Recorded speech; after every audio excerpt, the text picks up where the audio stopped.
it makes a lot of sense to return welfare to a system of last resort, and not a first resort as many would have it be. How will this work? What it is it's an asset limit of $5,000. And so if you have more than $5,000 in the bank or worth of toys in the yard like snowmobiles and ATVs, then you can't receive food stamps. This applies to roughly 50,000 childless adults in Maine. One of the Democratic responses to this is that it will actually hurt the large number of seniors that we have who don't have on this, or maybe have a savings in the bank. What's the reaction? Well, welfare is a last resort. It's not there to help people to maintain $5,000 checking accounts. It's there as a last resort, and we're committed to ensuring that our welfare system has integrity and that taxpayers can trust it's going only to those who need it most. As far as other states, I know some people have this, some states can decide not to. How have you seen it work in other states that it would help here in Maine? Well, prior to the recession, actually 47 states enforced this asset test. So it is the default in federal law. That's why we're re-implementing this without any legislation. It doesn't require a law on the state level. It's already in federal law. And so we're going back to federal law pre-recession. In August of 2010, Governor Baldacci waived this common sense requirement. We're bringing it back because it's time for integrity in the welfare system. How's it going, Nicole? Hey, good. Heard from the hearing today?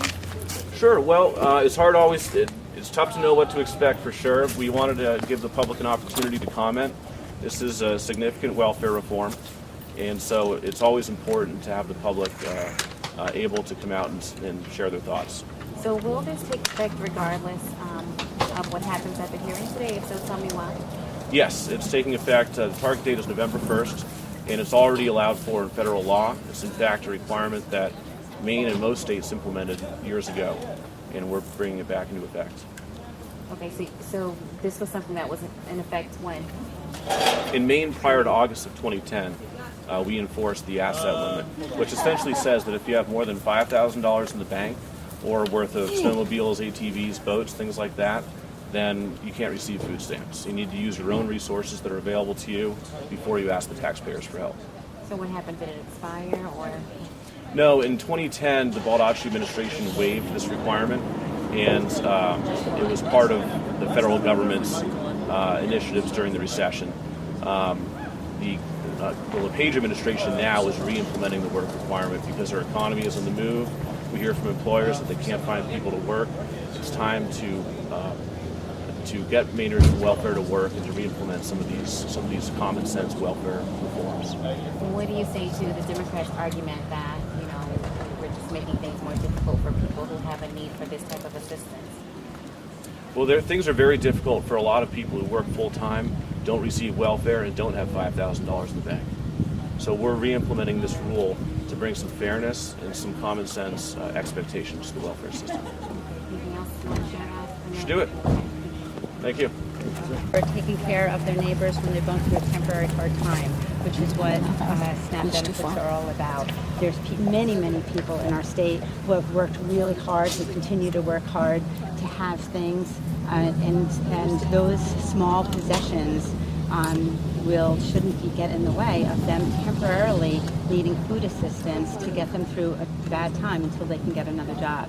We have a veteran housing services program that works with veterans throughout the state, and many veterans, especially in the rural parts of the state, might have a snowmobile because that's what they need to get out of their dirt roads in the wintertime to get to the grocery store.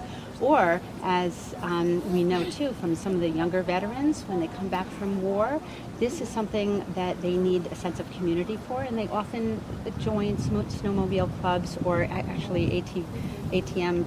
Thank you. I'll get that over again. They often join snowmobile clubs or ATM clubs to get that sense of camaraderie with each other. And so to then ask these young veterans to give up something that is important to them emotionally while they're getting back on their feet again, while they're getting emotionally healed from being overseas, is chipped to us is ludicrous in exchange for what a single person would get every month for food supplement dollars. So you're worried about potentially this harming someone who's, for example, maybe just got laid off in a job?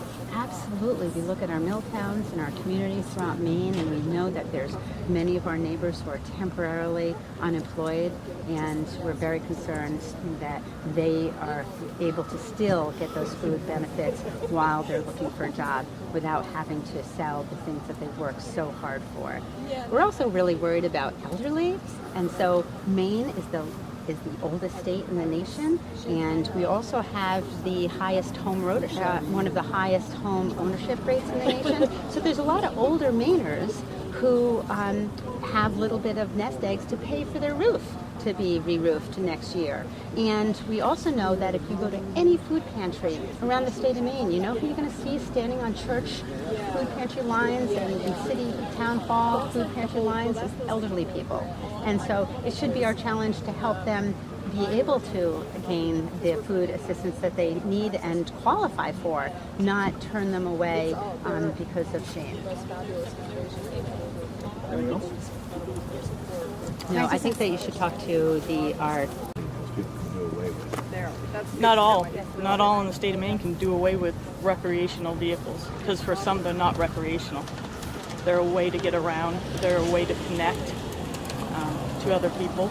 A lot of veterans, as you know, suffer and struggle with depression because they lose that sense of community, that sense of belonging to a group.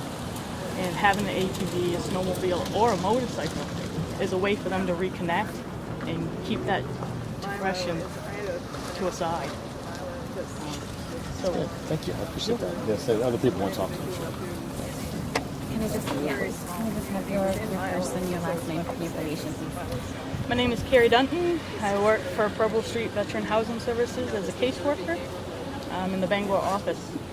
Can you just tell me what is your position regarding the hearing today and this whole assets case here for the food stamp program?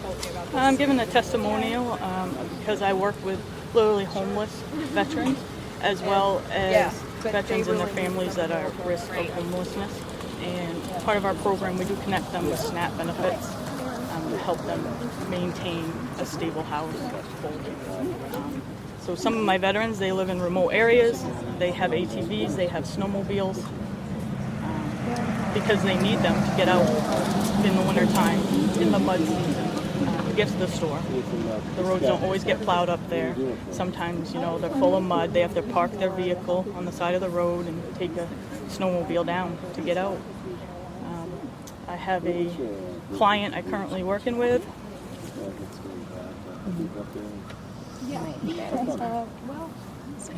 Sorry about that. Sorry.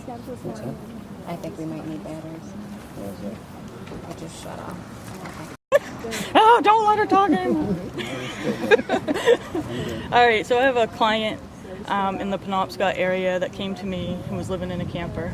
According to HUD, he was literally homeless. I have temporarily housed him, and he's currently waiting for a veteran's housing voucher. He still has his camper. He also has SNAP benefits. Now, if this goes forward, he will have to give up one or the other. But he keeps his camper as a backup plan because if he doesn't get his voucher, he wants someplace to be able to go that isn't the woods or isn't a shelter. So he'd have to give up one or the other, and I don't see how that's fair for people in poverty not to have a backup plan. Thank you.